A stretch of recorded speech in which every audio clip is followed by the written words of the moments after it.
Eh bien bonjour à tous et à toutes et bienvenue dans cette nouvelle vidéo YouTube, encore une vidéo unboxing manga. Donc aujourd'hui on va s'ouvrir quelques colis. Bon, aujourd'hui je parle pour vous parce que moi ça va se tourner sur plusieurs mois, ou alors plusieurs semaines. Donc on va attaquer directement la vidéo avec un colis de la part de chez la Fnac juste après l'intro.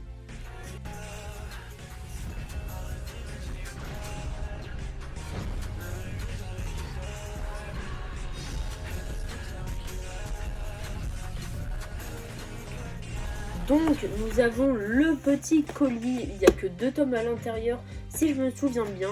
Alors on va l'ouvrir ensemble. Hop là.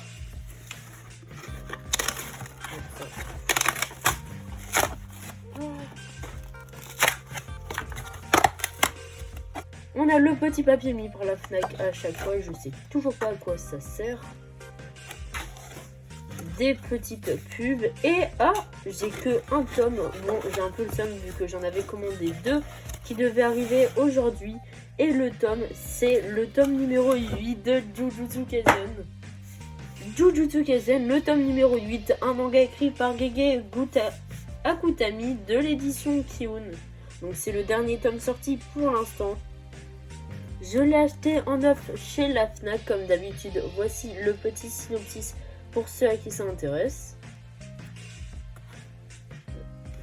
Alors par contre là je viens de voir que c'est un peu abîmé ici. C'est pas dramatique mais j'ai quand même le seum parce que c'est plié. Et c'est pas joli à voir dans la mangatech. Donc je sais pas si je le retourne ou pas parce que la Fnac franchement c'est vraiment pas cool. La dernière fois j'avais acheté le tome numéro 3 de The Promised Neverland. Il est arrivé en état mais genre vraiment dégueulasse. Tout déchiré de tous les côtés, la couverture toute pliée, les pages déchirées.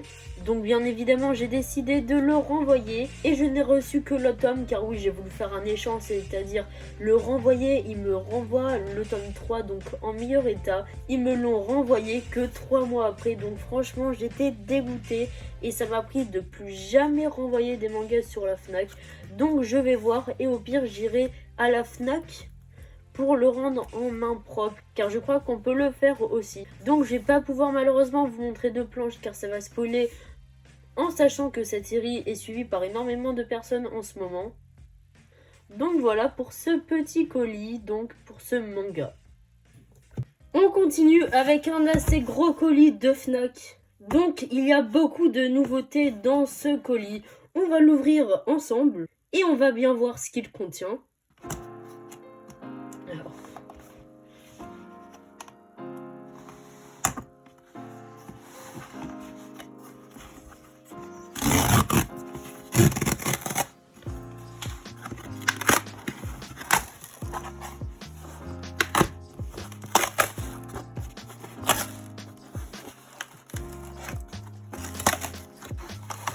Comme d'habitude, la petite affiche. Donc j'enlève tout ce qu'il y a dans le colis et on se retrouve juste après. Donc on va résumer en quelques secondes ce qu'on a dans le colis. Ensuite je passe un peu aux explications pourquoi j'ai acheté le manga. Donc nous avons le tome numéro 1 et le tome numéro 2 de Mashle, le one-shot de Dr. Stone, donc Reboot Bia et Kuya, je ne sais pas encore ce que c'est. Le tome numéro 8 de The Quintessential Quintuplet, le tome numéro 12 de Tokyo Revengers et pour finir le tome numéro 15 de Dr. Stone. Donc on va commencer directement avec les 2 tomes de Dr. Stone, enfin je sais pas si on peut dire vraiment ça car ça c'est un one shot, un spin-off je crois qui parle donc du passé du père de Senku. Ça va être très intéressant car on va en apprendre beaucoup plus. C'était vraiment un personnage qui m'intriguait énormément. Alors au début je pensais que c'était un roman mais pas du tout. C'est sous forme de manga et d'après ce que je vois en feuilletant le manga, c'est bien l'histoire du père de Senku. Donc c'est dessiné par Boichi, le même auteur que Dr. Stone, qui a d'ailleurs dessiné Sunken Rock. Donc voilà le synopsis du one shot. Et voici une petite planche. Et ensuite, donc, on a le tome 15 de Dr. Stone. Ça, j'achète au fur et à mesure. La couverture, je suis désolée, mais elle est sublime. Je pense que c'est la meilleure couverture du manga pour l'instant. Elle est mais juste incroyable. Donc Dr. Stone, c'est vraiment une dinguerie. Encore plus en animé, je surkiffe la saison 2. Comme le one shot, c'est de l'édition Glénat de Boichi. Le synopsis du tome. Donc c'est un shonen, je vous montre une planche qui ne spoile pas. Bah après c'est les mêmes dessins que l'autre série, donc ça va pas changer. Voilà une planche. Donc voilà pour Dr. Stone. Ensuite on a le tome numéro 12 de Tokyo Revengers, mon Furio préféré. Il y a aussi Prisonnier Riku, mais ça je répète à chaque vidéo je crois quand je parle de Tokyo Revengers. Alors je viens de voir sur le bandeau qu'il va y avoir un animé de Tokyo Revengers en avril 2021. Mais attendez, avril? Bah on est en avril, donc il devrait sortir ce mois-ci sur Crunchyroll. Donc on ira voir ça parce que franchement j'aimerais énormément voir ce manga en animé car c'est juste excellent. Voici une petite planche. Le petit synopsis. Et ben franchement j'ai très hâte de le voir en animé. Je suis bien curieux de voir ce que ça va donner. Donc c'est de Ken Wakui, le dessin et le scénario. Donc voilà pour Tokyo Revengers. Ensuite on a The Quintessential Quintuplets, le tome numéro 8 de l'édition Pika. Donc c'est de Negi Aruba. Alors c'est un shonen que je considère un peu comme un shoujo. J'ai peur que la couverture vous spoil un peu. Et malheureusement, en parlant de spoil, j'ai vu la couverture du tome 14. Donc le but du manga c'était de savoir avec qui il va se marier entre les 5 sœurs à la fin du manga. Donc j'ai vu sur la couverture du tome numéro 14 avec quelle fille il allait se marier. Donc j'ai un peu le seum car je me suis spoil toute l'histoire. Mais bon, c'est pas très grave. Je vous montre une petite planche, voilà, elle spoil pas, c'est parfait. Donc, comme d'hab, le synopsis du tome. Et voilà, je suis très content de posséder ce tome. Je continue cette série, il n'y a que 8 tomes en tout pour l'instant. Je continue cette série au fur et à mesure que les tomes sortent. Très content de cet achat. Et enfin, on finit avec les 2 premiers tomes de Mashle. Alors, ils sont sortis en même temps, c'est pour ça que je me suis acheté le tome numéro 1 et le tome numéro 2. C'est de l'édition Kazé. J'attendais cette série, mais énormément.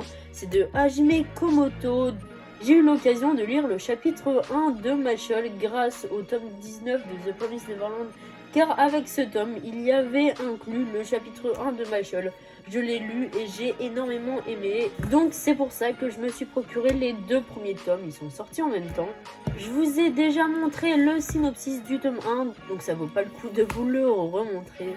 Une planche mais juste sublime. C'est drôle parce que l'auteur a son propre style de dessin.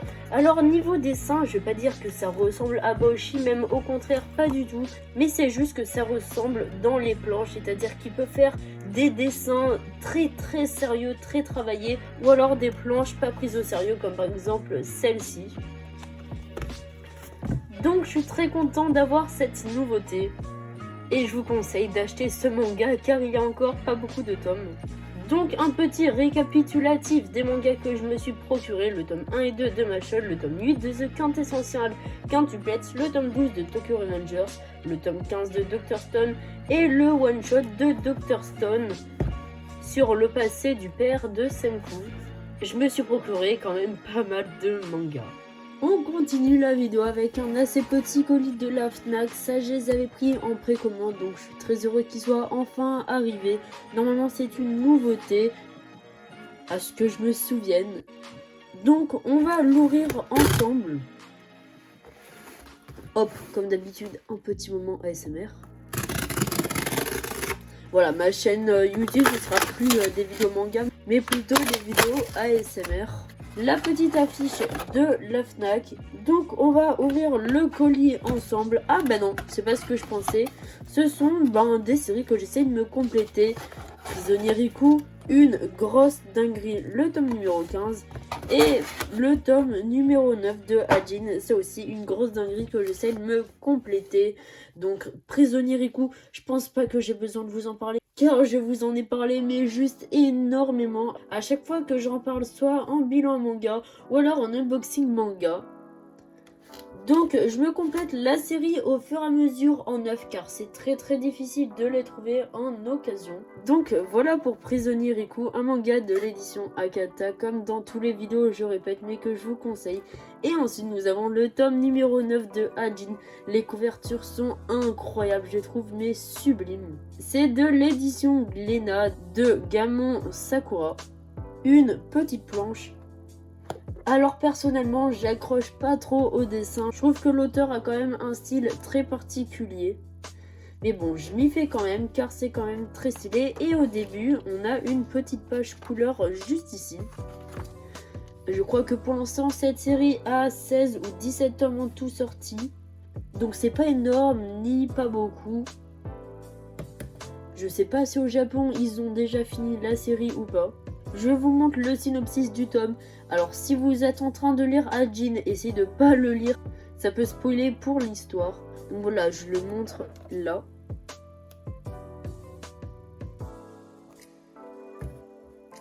C'est un seinen.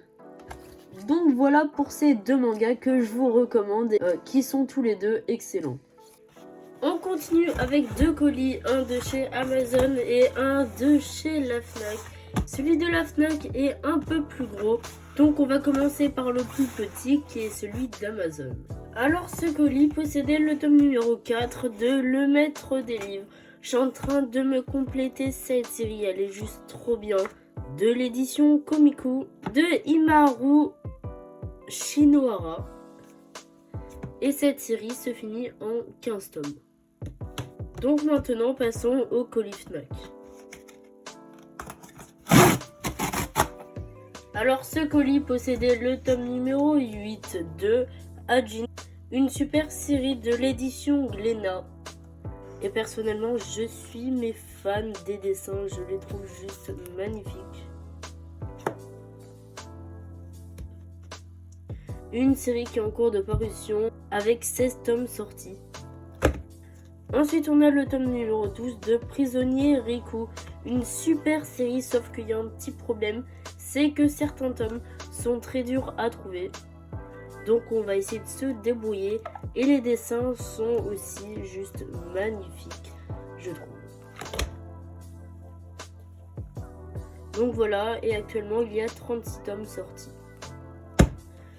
Ensuite on a le Next Level de Sky High Survival, le tome numéro 1. Au Japon je crois qu'ils sont déjà au tome numéro 6. Alors s'ils ont fait un Next Level, je pense que l'histoire ne s'est pas encore bien terminée, qu'il reste quelques secrets, etc. Donc voilà, très hâte de lire, et Sky High Survival c'est une tuerie. De la Dark Edition de Kana.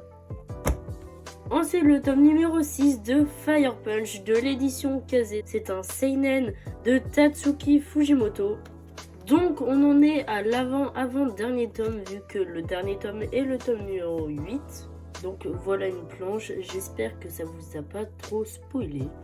Sinon la série je la trouve incroyable et franchement je vous la conseille. Et on termine avec la Deluxe de 20th Century Boys. Le tome numéro 2 de Naoki Urasawa de l'édition Panini. Alors je viens d'ouvrir, je suis un peu dégoûtée parce que c'est un peu plié. C'est pas grave, et eux aussi, la couverture est un peu décalée. Je sais pas si vous voyez, mais bon, c'est vraiment 3 fois rien. Donc voilà pour ces deux colis qui étaient juste excellents. On continue avec deux colis de la part de chez la Fnac. Alors normalement j'avais fait une commande groupée, je sais pas pourquoi elle l'a envoyé en deux colis. Donc on va commencer avec le premier colis, on va l'ouvrir ensemble.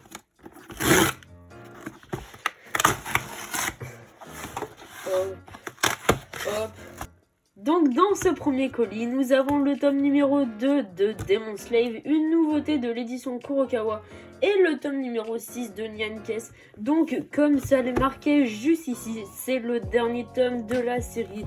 Donc la série se finit en 6 tomes, c'est de l'édition Doki Doki Atsushi Okada. Je vais pouvoir enfin me lire le tome 6, donc le dernier tome. Donc ça m'étonne que ça se finisse en 6 tomes, car j'ai lu le tome numéro 5 et l'histoire n'était pas du tout finie à mon goût.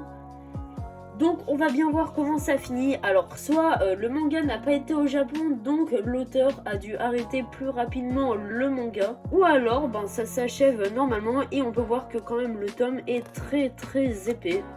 Voici une planche et c'est très intéressant ce manga car on voit la vie donc de cette personne. Alors je m'en rappelle plus trop du nom car ça fait quand même assez longtemps que j'ai plus lu Nyan Caisse.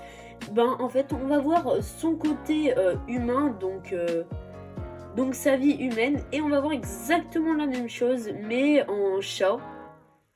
Donc ça c'est drôle à des moments, c'est plutôt un manga furio, humour et action. Je vous conseille, en plus il n'y a que 6 tomes sortis. Et ensuite donc on a Demon Slave, le tome numéro 2. Je m'étais déjà procuré le tome numéro 1. Je continue la série au fur et à mesure que les tomes sortent. Acheté 6,90€ donc en neuf sur la Fnac. Le scénario est de Takahiro et le mangaka est de Yohei Takemura. Voici une petite planche du manga. Donc voilà, il n'y a que 2 tomes pour l'instant sortis en France. Donc commencez cette série car vous pouvez déjà rattraper le retard que vous avez sur cette série. Et voilà, donc ensuite on continue avec le deuxième colis. Je sais pas pourquoi ils m'ont envoyé cette commande en 2 colis. Bon, c'est pas très grave pour moi, sauf pour la planète, voilà. Donc je l'ouvre et on se retrouve juste après. Donc je me suis procuré les 2 premiers tomes de Kaguya-sama Love is War, une nouvelle série de l'édition Pika de Aka Akasaka. Donc de base il était en animé, ils l'ont adapté en manga car ça a énormément plu. Donc ici nous avons Kaguya et ici Rika, je pense les 2 personnages principaux de l'histoire. Pas très sûr vu qu'en fait j'ai même pas encore lu. Dès que j'ai su que ça allait sortir, l'anime me faisait énormément d'œil. Je me suis dit voilà, je me les procure directement en manga sans attendre. Donc voici le synopsis du premier tome. Et pour info, ils ont sorti les 2 premiers tomes en même temps. Donc pas le tome 1 et ensuite le tome numéro 2. Mais je pense que pour les prochains tomes, par exemple le tome 3, 4, 5, 6, ils vont les sortir au fur et à mesure. Donc tome par tome. Et par contre, je suis tout particulièrement fan des tranches qui sont mais sublimes. Donc voilà, si vous voulez pas acheter le manga, essayez de le regarder en animé. Je sais pas où il est disponible, je le mettrai quelque part sur l'écran. Donc voilà pour ces 2 mangas, enfin pour ces 4 mangas et ces 2 colis. En plus c'est vraiment pas cool car ils ont utilisé un colis entier juste pour 2 mangas. Donc niveau écologie c'est pas trop ça.